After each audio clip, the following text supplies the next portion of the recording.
one day they came and they said I don't know how to say, in the towns they had they went, they were poking.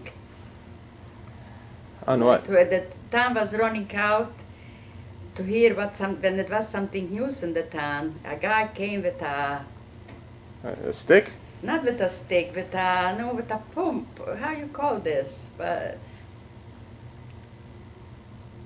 when they have, no.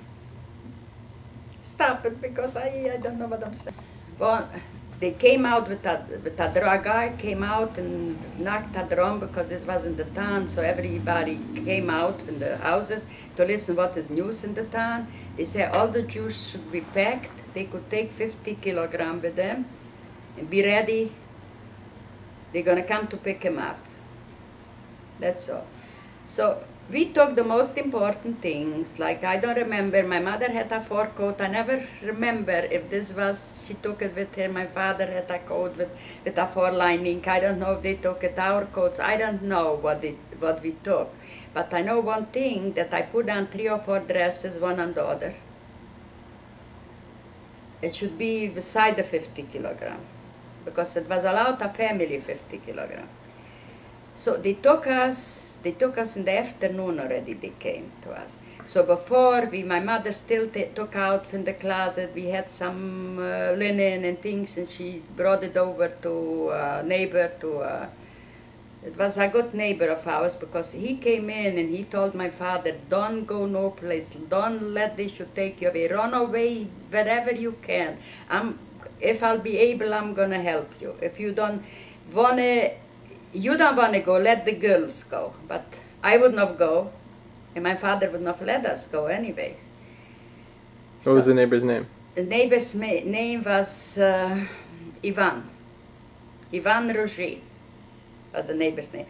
But we were afraid for her, because she was not such a, she had contact with all those gendarmes, I don't know. We were afraid that she's going to give us out, his wife. We didn't go.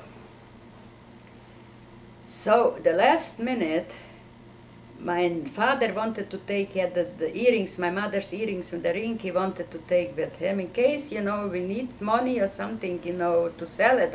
We didn't know where we're going. And then he decided, the last minute, we had under the house, we had a little basement. It wasn't really a basement, it was like dicta hall, but it was a basement. So, but the step of the basement, he put in a big asna chalk. I don't know how to say it in English. Like go deep. A sharp piece of wood, a stake. A stick. A stick. Stake. A stake. All right. Should go deep, and he let it down in a little glass. He put in the earrings in the ring, and he let it down. He covered this, and he said, "Children, come see where it is. Who knows who's gonna come home? We should be able to." Yeah. And I remember like now when he said it, those words, when he said, come, look who's going to come home to find it. And they took us away to the shul at night. We were sleeping in the shul. Now I cannot understand, there was an Urn Kodesh, and people didn't open the Urn Kodesh beten, to pray, to say nothing. Nobody didn't even daven, because it was women with men together, so they didn't even daven. Now I remember that. We slept there on the floors till the morning. The mornings, they took all the goyim from the towns who had wagons with horses. And for every family, they gave a wagon with a horse to take us to the next town, to Teresva, to the station. Because we had a station, but, train station. But the train station by us was standing just a minute. And there was us with a lot of rails, already in Teresva. Is this, you said off camera about the guy who came to pay your father back. When did that happen now, or that was a different time? No, it was before we left. The day before, when he was already saying to that everybody should the night go. Before the night in the shul. Before the night in the shul. So what happened? In the day when they took us away, he came in a guy He owed my father money because he lent the money. I don't know, my father was making business with those goyim, always lend the money, buy but them the apples on the trees, you know, and gave him. They needed, the goyim needed money beforehand, so he gave him. So he came in, this was one guy, came in and he said, here is the money, I know you're gonna need it and I don't wanna owe you. And he brought him, I don't remember how much it was, but it was money. It was a bigger amount of money, and he gave it to him. So they took us with every family, they gave a wagon, and they took us to Terrace, to the station, to the train station. The train station, those police, those border police, they separated the men in one corner and the woman in the other corner, and they made us undress completely nude, and we didn't hide something. Everybody was very upset. The men went out in their mind there, you know, but they didn't do nothing to nobody, just looked, and we got dressed again. Then they put us in wagons, in cattle wagons, but in open, not in closed wagons, to the ghetto. We didn't know where we went, where we going, but they took us. What do you mean open? The doors were open? The cattle wagons open. The doors were open. And how many people were in? No, it was okay. It was plenty room. It was just for the day because we arrived there like before evening. They took us into, I don't remember already what time. It wasn't a long ride. It was a few hours. They took us to the ghetto, to Hungary. Mátészalka was the name. Because we came from the town that it was typhus, they put us separate. They didn't put us in the ghetto. The ghetto was in the cemetery.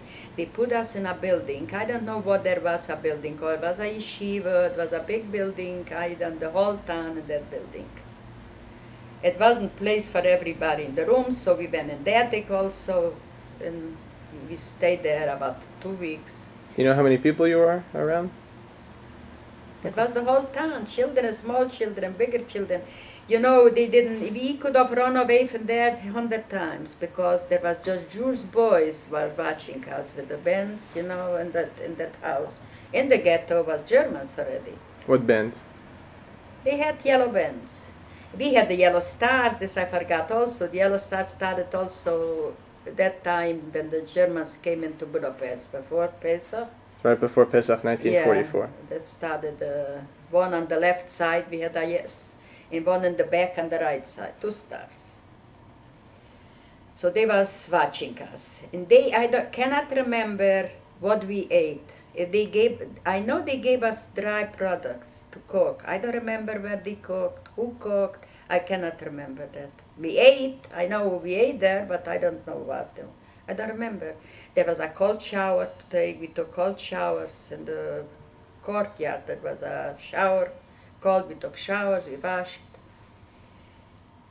And we stayed there about 2 weeks. I don't remember dates again. When they came, all of a sudden, they came and they took us to it was also on a Shabbos, they took us to the ghetto. On a Shabbos night, they took us to the ghettos, and in the ghettos they were cooking, you know, they were cooking for the people. It was a cook, you know, outside, I don't remember. I remember my father said to us, to the children, we should eat. He didn't eat because it was cooked Shabbos. And he told us we should eat. So we ate. Some soup, some churnt, I don't remember what it was, but